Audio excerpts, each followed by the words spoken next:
Show चला है, आधे घंटे के बाद लोग आएंगे।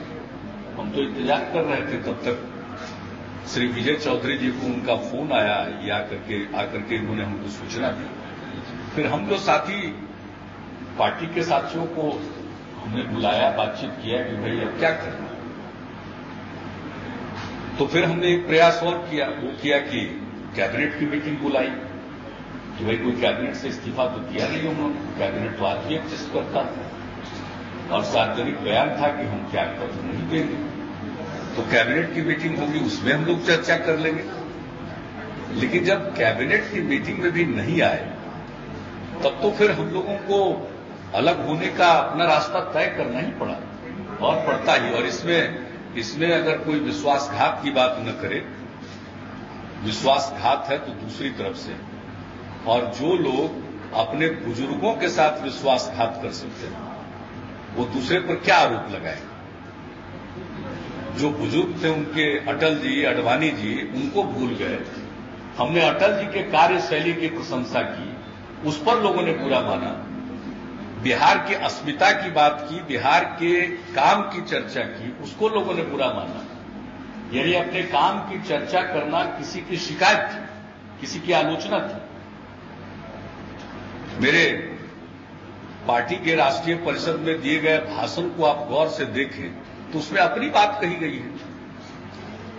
जो बात राज्य की थी, राज्य के काम की थी, और केंद्र में जो एनडीए बना था और केंद्र में आदरणीय अटल जी के नेतृत्व में सरकार चली और किस तरह से अनेक सहयोगी दलों को उन्होंने जोड़ा और सबको साथ लेकर चलने की उनकी रणनीति थी, उनका स्वभाव था, इन सब बातों की हमने तारीफ की, वो भी बुरा माना गया। तो जो बुजुर्गों के साथ को भूल जाए वो दूसरे पर क्या आरोप लगा सकते हैं। और बात भारतीय संस्कृति की होती है तो भारतीय संस्कृति में तो बुजुर्गों का सम्मान करना सिखाया गया है। ये कौन सी नई संस्कृति आ गई जिसमें बुजुर्गों को दरकिनार कर दिया गया। इसलिए इन सब बातों पर हम लोगों को जितनी बात कहनी चाहिए थी उतनी बात कल ही कह ली।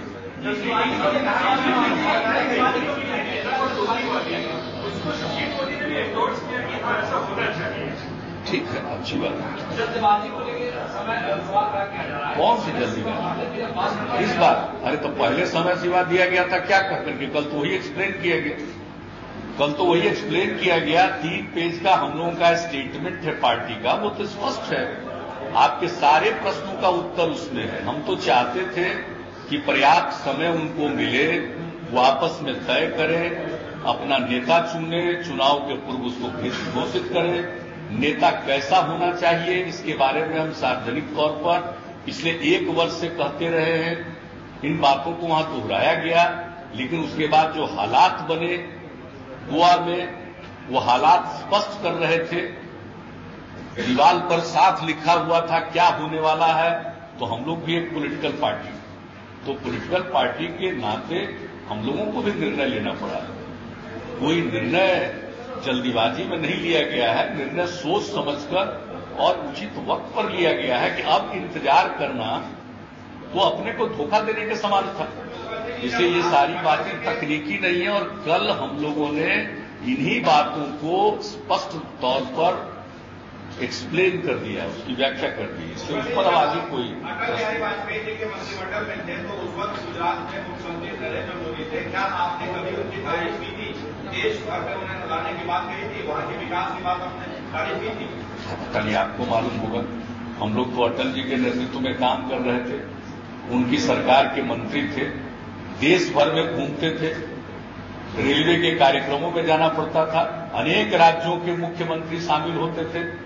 और जब कार्यक्रम में कोई जाता है सरकारी कार्यक्रम में तो वहां पॉलिटिकल भाषण नहीं दिया जाता। यहां यही मिक्स किया जा रहा है। सरकारी कार्यक्रम का पॉलिटिकल अर्थ आप लोग लगा रहे हैं। और सरकारी कार्यक्रमों में ये मान्य परंपरा है,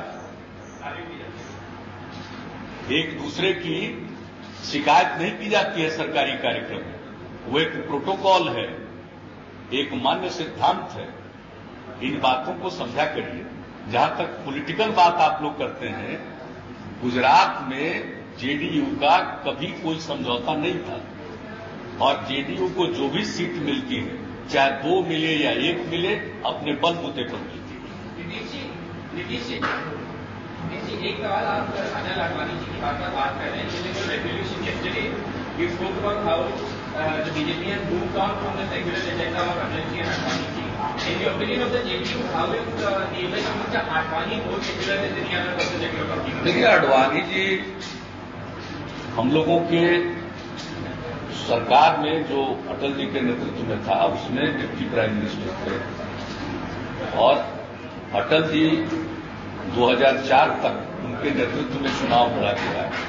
2009 में जो चुनाव हुआ, एनडीए ने आडवाणी जी के नेतृत्व में चुनाव लड़ा और आडवाणी जी और अटल जी ने मिलकर वो नेतृत्व प्रदान किया है। ये सिविली कोई उचित नहीं है।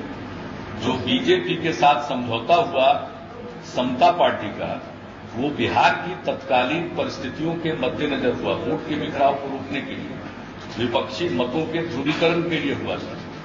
कहीं से किसी चीज को उठा करके किसी चीज से तुलना करने की कोई आवश्यकता नहीं है। और बहुतेरे लोग आज जो उसकी व्याख्या करेंगे, उस समय शायद व्याख्या करने का काम भी नहीं शुरू किया हो।